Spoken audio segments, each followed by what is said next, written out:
Olá, boa noite, boa tarde, bom dia. Não sei que hora que você está assistindo esse programa, mas está no ar o EARCcast com café. Café Sospeço, um oferecimento Moldura Minuto, Buena Ré, Real Energia e Café Sospeço. Hoje eu tenho um convidado muito especial. Ele trabalha com bioarquitetura. Você sabe o que é bioarquitetura? Então, vamos conhecer hoje Filemon Thiago. Bom, meu líder. Tudo bem, Jael? Prazer estar aqui com você. Satisfação grande estar com você aqui. Eu acompanho o seu projeto já tem algum tempo. Acho que a gente já vem conversando há um tempinho para saber. Nas lutas, né? Na luta pela arquitetura sustentável, direitos. A gente somos poucos, né? A gente se esbarra. Me fala, o que é bioarquitetura? Então, é um conceito milenar, Israel.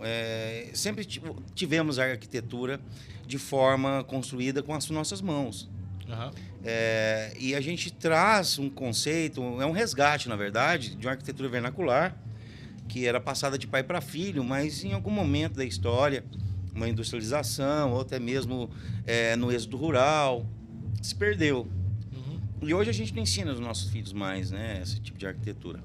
A bioarquitetura, ela traz um conceito de se olhar o que tem e dali partir o seu projeto.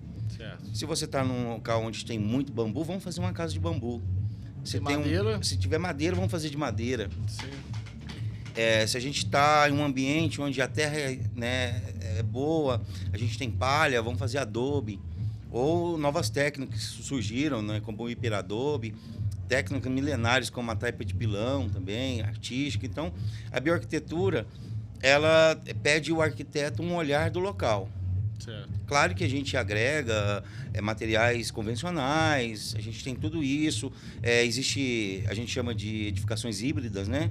Então, às vezes, você põe ferro, mas o foco, pelo menos o meu de profissional, é buscar e trazer o que a gente tem no local.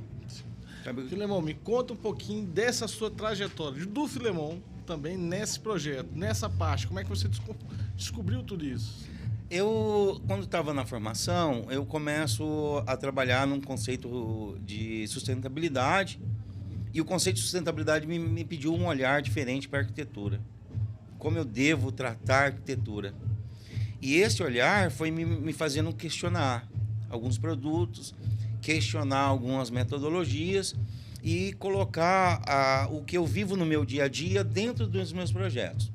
Então, eu começo a ter esse relacionamento de que a sustentabilidade ela faz parte do antes, do durante e o depois. A gente precisa entender tudo isso e eu tento colocar isso nos projetos. Então, foi um sempre processo do lixo zero, né, o coletivo Ideias Urbanas, que a gente está sempre junto, somos parte. Movimentos ecossociais, onde a gente busca recursos, né, que estão aí, né, na indústria, para trazer soluções para o sustentável e para o social. Né? Tá, só para a gente entender aqui direitinho aqui. A parte do sustentável que você trabalha é essa reaproveitação também dos materiais, né? Sim, sim. Um exemplo. Eu sou formado em arquitetura, mas eu trabalhei com projeto de interiores a minha vida toda. Certo. Eu sou do tempo, Israel, aquele manual que era... Acho que eu esqueci o nome, Manual do Brasil. Eu aprendi a fazer projeto na Nanquim, no papel vegetal, eles me deram uma cartilha. Esqueci o nome daquilo, cara. Mas você sabe o que eu estou falando. Sim. Era um método que se comprava e já seguia ali um padrão. Seguia um padrão. Eu desenho, né, em perspectiva e tal. E aí, eu sempre trabalhei com interiores e fui para o lado de planejados. Eu sei, dentro do planejado, tudo que preciso saber. Desde a produção até a venda, né? Uhum. Ou da venda até a produção. E quando eu começo a ter um olhar da sustentabilidade, eu começo a questionar. Beleza, o MDF vai para isso, mas para onde está indo o pó do MDF? Certo. Né? E esses restos, o que a gente faz com esses retalhos? E aí surge da onde a gente se encontrou. Uhum.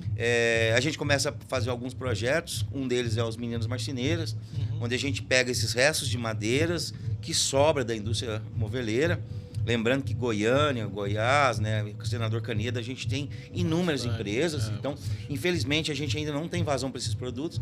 A gente começa a pegar esses materiais e ensinar mulheres que estão em situação de vulnerabilidade o ofício da marcenaria. Sim. E hoje, a gente está inserindo o pó do MDF junto com os tijolos de adobe. Perfeito. Aí você pega esse resto tudo do pó da MDF, faz junto com a lama ali na parte Da lama, palha. fazer as paredes em cima dessas casas que também vai para esse projeto. Isso. Aí a gente está ainda em fase de teste, porque o MDF ele tem uma dilatação, né? Uhum. Então, ele incha muito. Certo. Então, a gente está esperando para ver qual que é o resultado, né?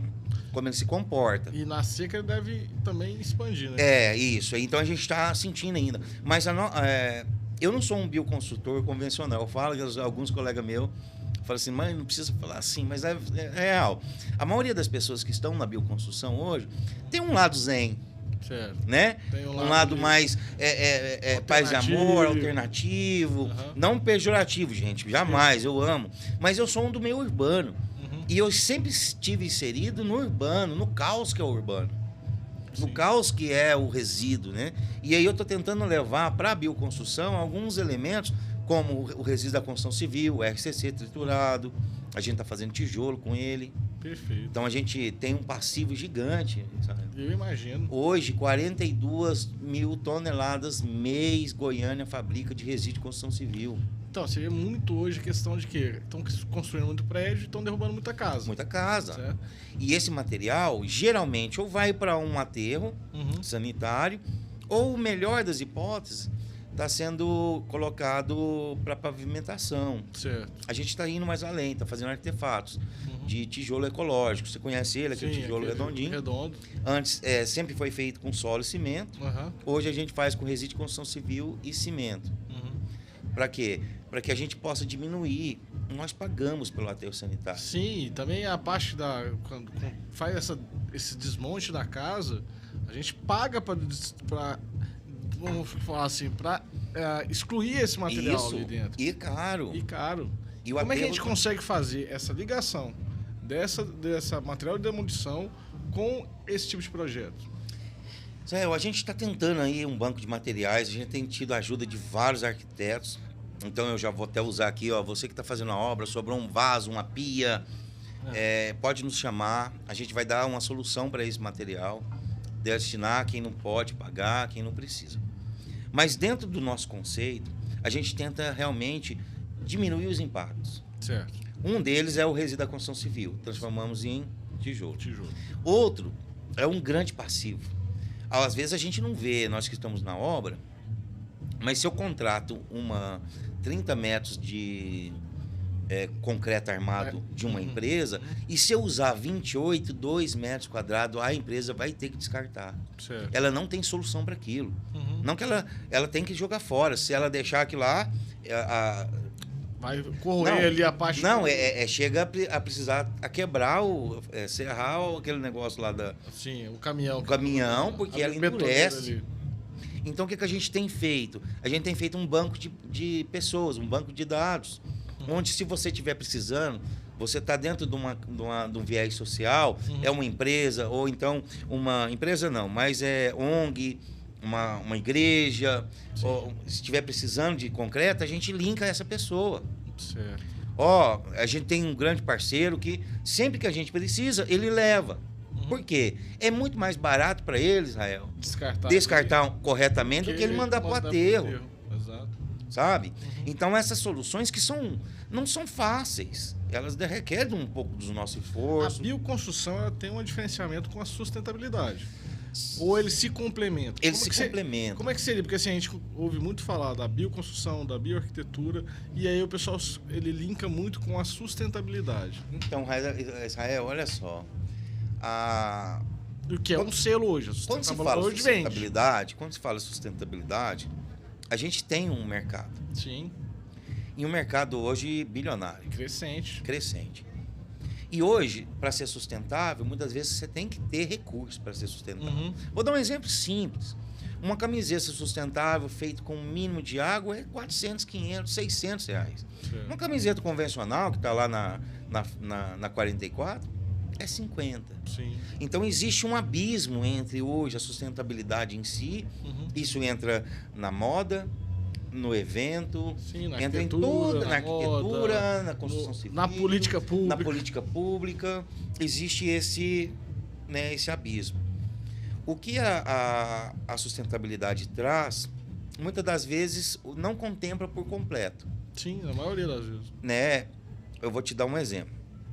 Dentro da construção civil, hoje um prédio é dito sustentável quando ele tem eficiência energética e reservatório de água e alguns outros padrões. Mas não se olha muito quando ele respeita, vamos dizer assim, a implementação, fez um local adequado, respeitou os recuos da APP, que se for o caso, as questões ambientais do espaço. Mas na sua obra em si, ele nasce, começa, inicia, meio e fim, totalmente sustentável. E aí é onde entra a bioarquitetura dentro de si, a bioconstrução. Isso, a bioarquitetura, a bioconstrução, ela evita queima. É um dos processos. Evita o desperdício. O desperdício. O retorno disso para dentro da... materiais que não são tão... não são sustentáveis. A gente não usa muito cimento, é muito pouco. Usamos muito pouco ferro. E todo o material que a gente constrói, nós não precisamos queimar para tê-los, ao não ser a nossa queima do nosso esforço físico. Quando a gente compra um milheiro de tijolo convencional, ele chega até nós através de um caminhão, mas para ele ser criado, ele precisou passar por uma queima. Sim. O tijolo, ele vem com argila, faz a fornalha, uma fornalha, um alto grau. O nosso tijolo não, o tempo vai curar ele. Certo. Ele é terra, palha, e às vezes a gente põe esterco, às vezes a gente pode pôr um caldo, dependendo do processo, se for um reboco, mas não tem a queima. E se a gente consegue colocar isso em política pública? Porque eu vejo assim, o crescimento da bioconstrução ele deve ser muito mais lento e muito mais demorado do que o crescimento de uma construção convencional. Com total certeza. Aonde seria que a gente conseguiria aplicar essa bioconstrução e aí fazer ela expandir para que essas pessoas possam ter uma casa, uma moradia melhor? Israel, a gente começa, é bom a gente falar em política, a gente começa pelo processo. Sim. A Caixa, hoje, ela até reconhece adobe, taipa de pilão, o tijolo ecológico, já tem todos normativas. Poderia estar nas nossas residências, financiados pela Caixa. Mas dentro da Caixa existem algumas burocracias. Hoje, você não consegue comprar financiado uma casa de bioconstrução que ela não entra num escopo de ferro e cimento. Certo. O que seria ferro e cimento? Você tem que ter pilares, estruturas e não sei o que lá mais. Não, nossos processos, eu posso burlar isso dentro da bioconstrução. Se eu posso fazer uma casa toda de taipa de pilão que eu não uso uma viga e nenhum pilar. As minhas paredes são estruturais. E como é que a gente conseguiria replicar isso? Fazer uma escala disso. A gente precisa realmente mudar ali primeiro nesse processo, para que possa... Porque quando a gente fala em replicar, a maioria das pessoas depende de programas do governo ou então subsídios. Exato. A gente tem um nicho muito pequeno. Goiânia tem bastante, assim, é uma cidade rica, mas a gente tem um número muito pequeno pessoas que podem ir lá e comprar à vista, ou então o seu gerente do banco, que não é privado, financia. Certo. Mas a grande maioria precisa desse financiamento e a gente não tem acesso a ele, por conta dessas burocracias. Escalar isso não é um problema, porque a partir do momento que tem demanda, a gente começa a trabalhar nisso. A demanda, eu acredito que já existe, porque hoje a gente tem aí moradores de rua, hoje a gente tem um desnível social bastante grande, e aí a gente está pensando nisso em política pública, trazer isso para dentro da sociedade, porque é muito bom a gente fazer uma ação, mas que essa ação seja replicada, ela consiga ter vida própria e comece a se multiplicar entre elas. Isso entra em algumas políticas já existentes, mas que precisam de implementação. Uma delas é a lei de ATIS, a 11.888, de 2008. Ela garante que pessoas que ganham até 2 ou 3 salários mínimos tenham direito a melhorias, arquitetura e afins. Só que não é implementada. O recurso está aí, mas não tem um órgão implementador para pegar esse recurso.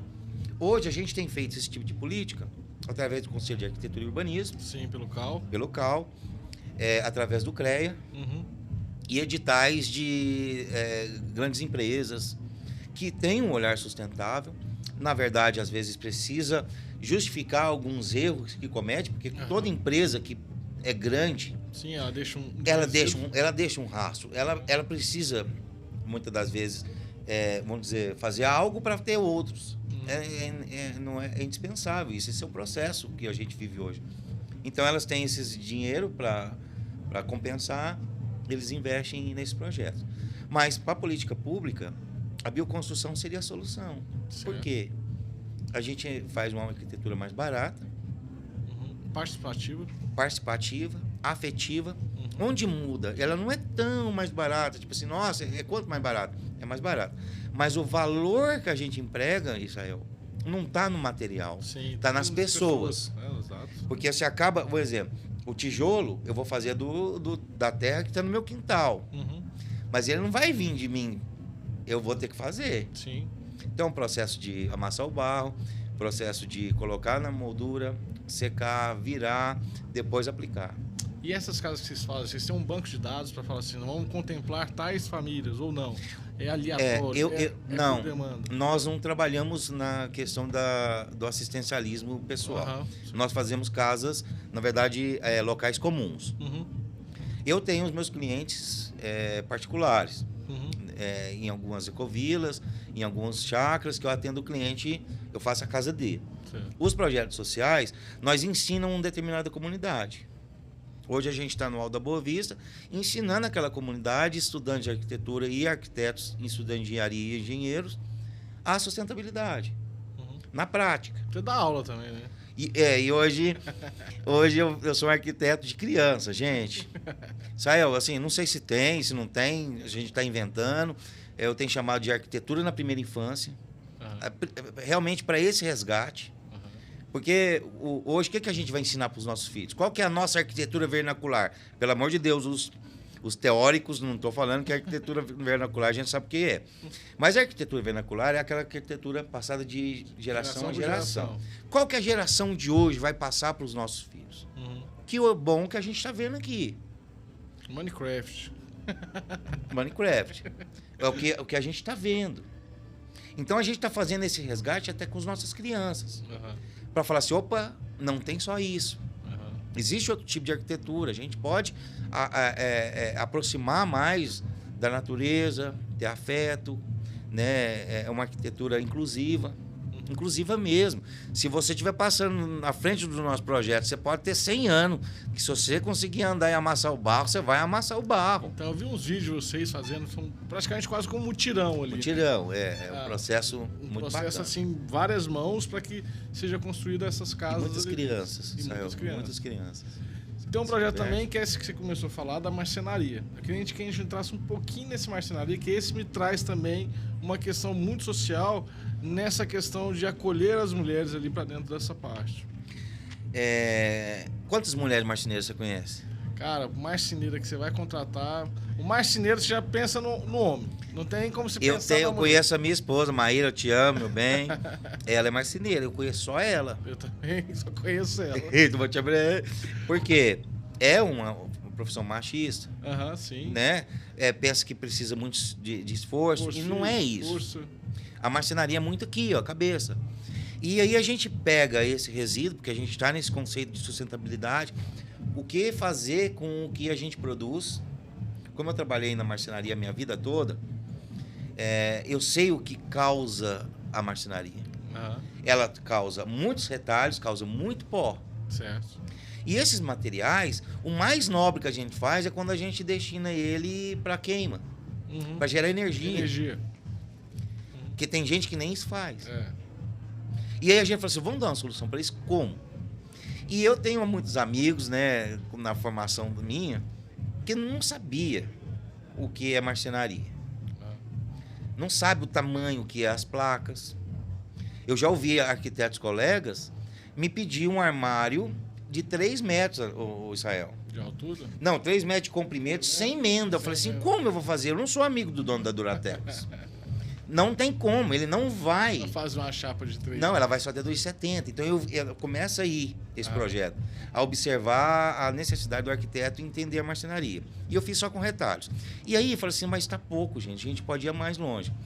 E aí eu conheço há muito tempo, ela abriu uma clínica feminina de recuperação para mulheres com dependência química, em recuperação, e a gente leva esse projeto para dentro dessa clínica. Aí transforma essas mulheres em marcenarias. Isso, a gente faz lá dentro. Criamos uma mini marcenaria, está longe de ser o que a gente quer, mas é uma marcenaria onde a gente consegue ensinar elas a fitar, a dar acabamento. Por quê? Não um tipo de marcenaria decorativa. Que essa, às vezes, ela tem que sair e ela tem que arrumar o maquinário. Certo. Mas marcenaria convencional, de dia a dia, em cada esquina tem uma, sabe? Pode contar. Hoje você faz esse exercício daqui à sua casa. Quantas marcenarias você não vai ver? Tem muitas. Sim. E aí falta mão de obra especializada para chegar lá um meio oficial, uma pessoa que sabe montar. E aí você forma essas marceneiras? Formamos elas para o mercado de trabalho. Para o mercado de trabalho. A gente não fica... Eu ensino medidas, porque você vai fazer um curso no Senac, nesses cursos mais do Estado, ele te pede matemática, inglês, não sei, brincadeira, mas te pede um nível de escolaridade. Certo. Eu conheço marceneiro que não sabe ler, gente. Mas ele faz conta de cabeça e eu faz um armário que você precisa fazer. Então a gente meio que burlou isso, né? Então eu ensino só medidas para elas, conversão, como elas medem na casa. Sim. E aí a gente começa a ensinar o processo. Desses grupos não sai uma cooperativa, não sai... A gente está tentando. Porque a gente tem aí o Ciscop, tem uma academia de cooperativa lá dentro, que a última vez que eu tive lá, eles falaram que o grande problema dele é trazer esse pessoal para dentro de conhecer uma cooperativa. De saber como é que funciona isso. Porque lá eles têm uma academia para isso. Lá nas meninas, na clínica, elas estão reclusas. Sim. E acaba que a gente não consegue unir, que é uma de Biá, outra de Tumbiara. Não é só da região, é de Senador Canedo, a clínica é em Senador Canedo. A gente quer levar isso para a cidade. E atender mulheres que sofreram violência doméstica, que mãe solo, porque muitas dessas mulheres...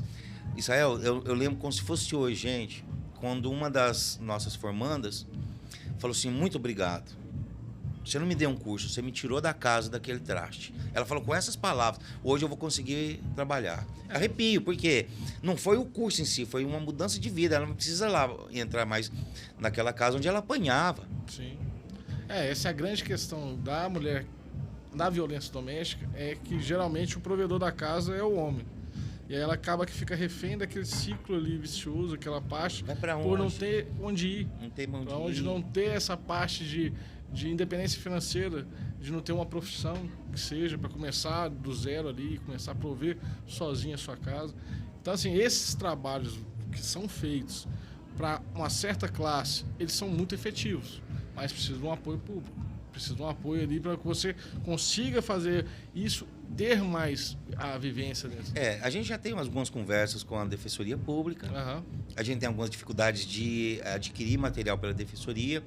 Então a gente está tentando alugar alguma marcenaria. Sim. A Defensoria Pública pagar e a Defensoria Pública atender essas mulheres.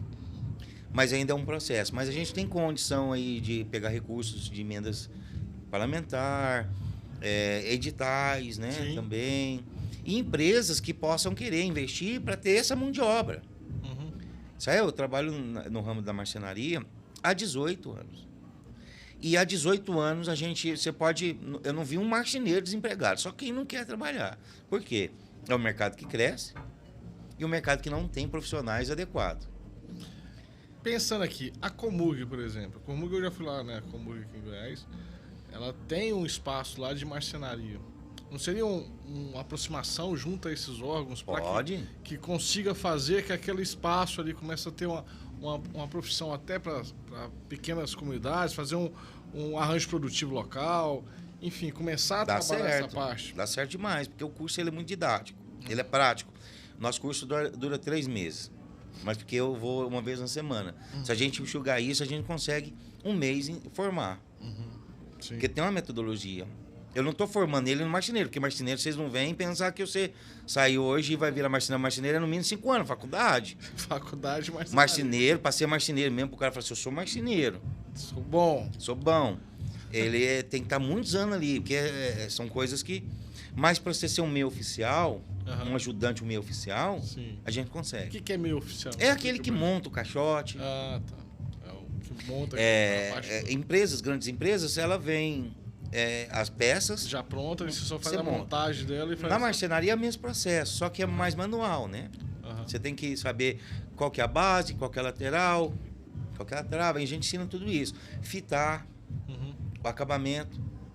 Nem todas as empresas têm aquela fitadeira de borda. Sim. E quando tem, talvez não tenha aquela que já sai com a peça pronta. Que marcenaria de alto padrão, ela já tem um processo.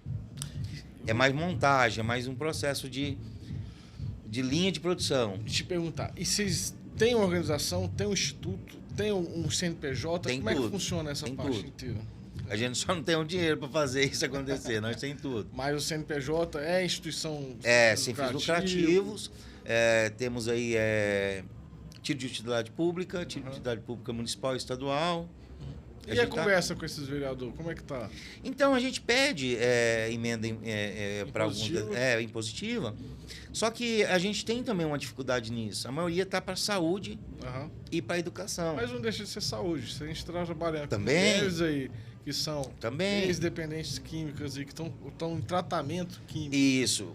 Aí, se a gente estiver dentro de uma clínica, é mais fácil, né? Ou a gente criar um centro para isso, para recolher essas mulheres que... a dificuldade é mais como escreve o projeto, né? Quem lê, quer ler como. Isso, mas aí também quem escreve tem que saber como escrever para a Sim, pessoa saber. sim. É um projeto que ele pode atender economia circular, ele pode atender empreendedorismo, cooperativismo, ele atende mulheres em situação de vulnerabilidade, ele atende em recuperação em relação ao uso e abuso de substâncias. Hoje vocês estão ali no Buena Vista, atendendo mais lá no Buena Vista, ali perto do Veracruz lá, não é isso? Não, é lá no Senador Canedo. Buena Vista, Senador Canedo. Lá atrás. É. Tá certo. E me explica, Filemon, porque assim, a gente sabe que as ideias são muito boas. O que é preciso para a gente estar trabalhando essa parte, tanto da arquitetura, de bioarquitetura, como essa parte dos projetos sociais? Gente, muito é garra, querer e às vezes peitar. Né? Quem está com dinheiro precisa peitar algumas coisas. Sim. Nós queremos fazer. E a gente faz, sem dinheiro. A gente faz. Se a gente tivesse recurso, a gente estaria muito mais longe. A gente quer realmente... O meu sonho é ter a minha Casa Minha Vida sustentável. Casa Verde e Amarelo sustentável. Certo. Sabe? A minha vontade é a gente zerar o nível de retalhos da indústria moveleira. E dar um fim social para aquilo. Certo. Sabe? Também começar a fazer um banco de materiais e começar a fazer nichos, vender esses nichos, né? Essas mulheres. Precisa de recurso, né? Para fazer uma coisa grande. Nós fazemos conforme a gente consegue. E o que a gente consegue é ismo perto do que a sociedade precisa, sabe? E o que ela pode oferecer. Né? E o que ela pode oferecer. É isso que a gente tem que pensar mais ainda. Nessa parte da bioconstrução e na parte de projetos de profissionalismo para mulheres, a gente precisa pensar dessa forma que atenda lá a ponta. Ver quem que é essas pessoas que estão precisando. Hoje a gente tem um cadastro único aí, que eu acho que seria um banco de dados gigantesco para a gente começar a trabalhar sobre isso. Gigantesco. A gente acredita que todo mundo precisa de ter acesso. Eu sou do arquiteto que fala que todo mundo tem que ter um arquiteto. Tem que ter um arquiteto. Sabe? Acho que a parte mais barata da obra é o arquiteto. Mas às vezes, para uma pessoa que está morando numa casa de lona, a gente não é acessível. Eu tive conversando com a Janaína lá do CAL, a vice-presidente, e aí eu estava perguntando para ela justamente isso. Pessoa que não tem o acesso ao arquiteto, certo? Que a gente fala assim, nossa, a gente tem ali a pessoa que comete um crime, tem um advogado que é pago pelo governo, que você tem direito àquele advogado. Cara, às vezes a pessoa quer construir uma coisa diferente e ela vai fazer por si só ou vai fazer alguma coisa que não te atenda ou que não fique bom. Não existe um programa, a gente tem um arquiteto ali popular. Tem, que é a lei de Atis. Mas a lei de Atis, gente, é tão simples da gente resolver. O recurso vem todo dia para a cidade de Goiânia. A gente está começando já, criamos uma frente parlamentar, para falar o nome da... Pode. Sabrina, tá aí, Sabrina, vou cobrar de novo. Sabrina Garcês. Sabrina Garcês está à frente dessa frente, onde a gente vai implementar o programa de Atis no município de Goiânia. E a gente está fazendo isso no estado e na cidade de Aparecida também. Esse programa, ele garante que uma pessoa que ganha até 2 salários mínimos tem um arquiteto. Perfeito. Para projeto e para execução. Para estar ali. Acompanhamento da obra. Porque quando você fala projeto, você é só você né? Não, eu sou publicitário. Eu gosto de arquitetura. Nossa, tem 17 anos. 17 anos que eu estou trabalhando. Mas eu quero me perguntar para você, ouvinte. Você contrataria eu se eu tivesse o projeto A e B só? Porque muitas vezes a gente tem isso na prefeitura. Sim. A gente tem projeto. Pronto, ó, você tem o projeto A e o projeto B. você faz esse ou esse. Ninguém contrata eu se eu tiver 2 projetos só. Por que as pessoas que vão ganhar têm que ganhar o que não é a casa deles? Eles também têm necessidade. Sim, eu falo até mais, que aí o projeto tem que ser personalizado. Muito mais personalizado. Porque a casa que você faz para uma pessoa de 60 anos de idade, vou colocar 60 não, porque minha mãe tem 60, ela é mais ativa do que eu. Uma pessoa de 70, que tem ali dificuldade de locomoção, tem as suas particularidades, não é a mesma de uma pessoa de 30. Não é. Que vai subir uma escada, que quer um segundo andar. Às vezes a pessoa quer uma coisa mais térrea, mesmo que o terreno não comporte aquilo é tudo ali. Ou se comportar, se precisar fazer 2 andares, saber onde que vai ser o térreo, quem vai estar utilizando mais o térreo, quem vai estar utilizando mais a parte de cima.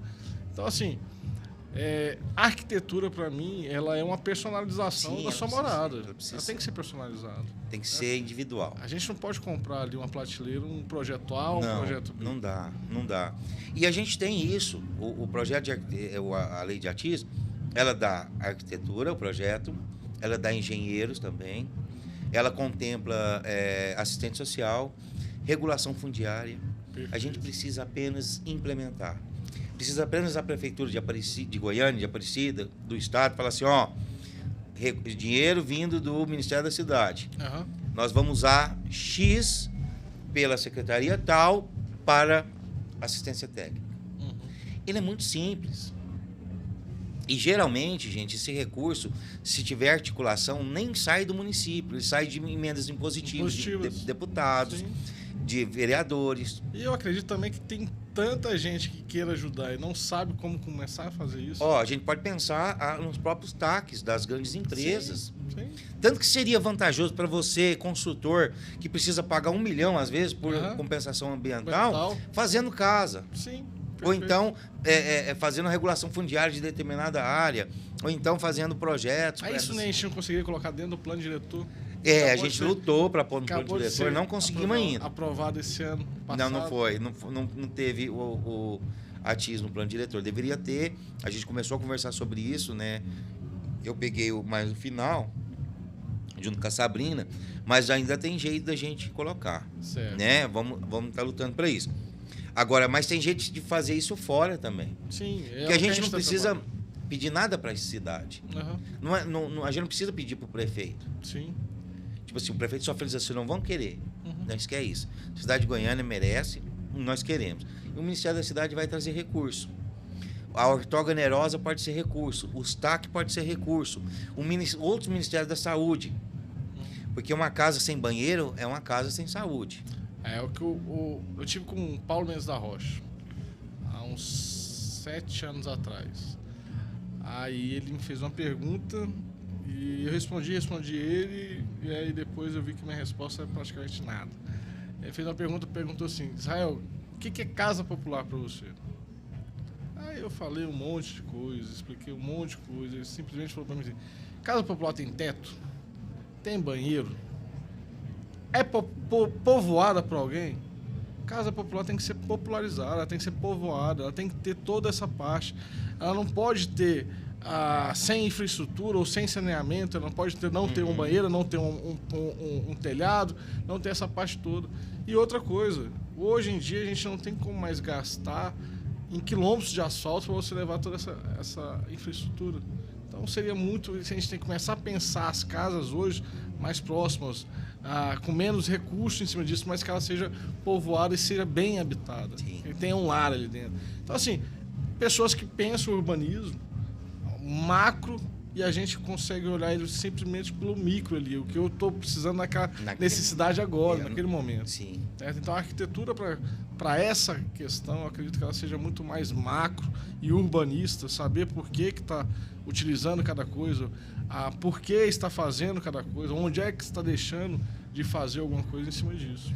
A arquitetura é ciências aplicadas, ciência social aplicada. Nós somos cientista social. Certo.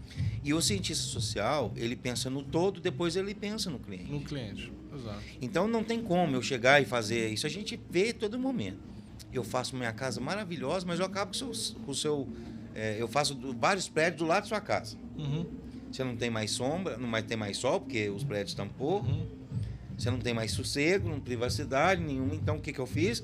Eu priorizei um grupo de pessoas acima do outro. Isso acontece em casa, isso acontece na cidade, isso acontece nos bairros. Então a arquitetura ela precisa pensar primeiro no todo e o todo sendo beneficiado, todo mundo é beneficiado. Talvez isso não vai ser do jeito que você quer. Com certeza não vai ser do jeito que um indivíduo quer. Não mas pode precisa ser do jeito que o urbanismo precisa. O que ainda nos mantém nesse planeta, gente, é essas dificuldades, essas diferenças. Que se todo mundo fosse fazer tudo que todo mundo, se todo mundo tivesse dinheiro para fazer tudo o que quisesse, aí fica chato. Se todo mundo fosse pegar, vou até usar o atual, se todo mundo pudesse pagar 250 mil dólares para andar de jato. Não, só aconteceu agora, se submarino e ver o Titanic, nós estávamos tudo morto, gente. Mas essas diferenças ainda nos mantêm numa sociedade que ainda é povoada. Que se a gente for consumir tudo que a gente quer consumir e tudo que a gente tem a oferecer, nós não tem planeta. Nós não tem recurso natural para isso. É comprovado. A arquitetura, para você ter uma noção, você deve estar sabido disso, muitos sabem, ela usa 70%, ela usa de 45% a 70% de todo o recurso natural. Porque a arquitetura é isso aqui, estou na casa cor, lindo, maravilhosa, mas a arquitetura não é apenas o chão, as paredes, Sim. o teto. Ela é o mobiliário, ela é o rejunte, ela é a tinta. Isso tudo é recurso natural que a gente absorve. Então, cada vez mais a gente vai absorvendo mais, e os recursos vão sendo escassos. Sim, com certeza. E se todo mundo pudesse comprar o que todo mundo quer comprar, então a gente precisa repensar. Pelo menos no meu modo de... é repensar o consumo. Será que eu preciso muito disso mesmo? Sim, a gente tinha falado bastante disso aqui da Casa Cor. Até o Pedro Ariel, que é o curador da Casa Cor, é o cara que trouxe essa questão do corpo morada. A gente já começa a levantar essas bandeiras de... Hoje a gente tem a Renove Home, que é parceira nossa aqui também, que ela traz o que pessoas que têm objetos na sua casa, que queiram desfazer ou vender ele, o desapego desse objeto para outras pessoas. Então, assim, a gente vive muito essa questão do brechó, sim, entre aspas, da reutilização, da ressignificância de cada coisa, de cada coisa emocional. Meu irmão, a gente está quase chegando aqui no final. Eu quero que você converse nessa câmera aqui, ó, para o pessoal das consultoras, como é que ele possa ajudar você lá, certo? Essa parte dos resíduos, como é que a gente consegue fazer esse banco aí. Vamos trazer esse debate mais a profundo. Acho que essa é a primeira conversa nossa, a gente pode... Vamos conversar. Assim, então essa câmera aqui a gente fala muito no Zap, né? Muito. A gente conversa bastante de política pública. Isso. Estamos aí atrás de algumas pessoas para começar a ajudar a gente. Mas acho que vai gente, a arquitetura, do nosso modo de pensar, ela é para todos, como eu disse. E muita gente consegue ajudar. Às vezes não consegue estar lá conosco, fazendo barro, dando trato com as crianças. Mas pode ajudar em materiais. A gente precisa muito de equipamento, isso é muito mesmo. Tipo, a gente às vezes não tem um carrinho de mão que quebra. Quem é dono de consultor sabe. O carrinho de mão, uma furadeira, a gente não tem um... Então a gente está com um projeto do Conselho de Arquitetura e Urbanismo, a segunda etapa. a gente está com fomento, então a gente tem contrapartida também. Sim. Nós já estamos no banco banco de dados, melhores práticas, do CAL, do Conselho de Arquitetura e Urbanismo BR. Nós ganhamos um prêmio do CDL. Sim. Então, a gente tem a oferecer também, gente. Respaldo, confiança. As pessoas acreditam no projeto, porque a gente traz o mínimo fazendo muito. Né? Então, a gente precisa de materiais, equipamentos, e aí, recursos financeiros. Como é que o pessoal entra em contato com você, Filemon? O projeto chama Projeto Arqui, Quemudo Viva, e tem o meu, né, filemontiago.bioarquiteto, e tem o nosso coletivo, que é o maior, que entra ideias urbanas, entra as meninas marceneiras, o projeto Arquiviva, entra a Escola Lixo Zero, que a gente faz uma escola também ensinando as crianças a fazerem bioconstrução, que é o Ideia Urbanas, Ideia.urbanas. Ideia.urbanas. É isso aí, pessoal. Eu estive aqui com Filemon Thiago, para esse bate-papo. Esse é o café, esse é o EARCcast com café. A gente tem um patrocínio da Buena Ré, Café Suspenso, Real Energia, Molduras Minuto. Estamos aqui na Casa Cor. Obrigado mais uma vez e fique. Até a próxima.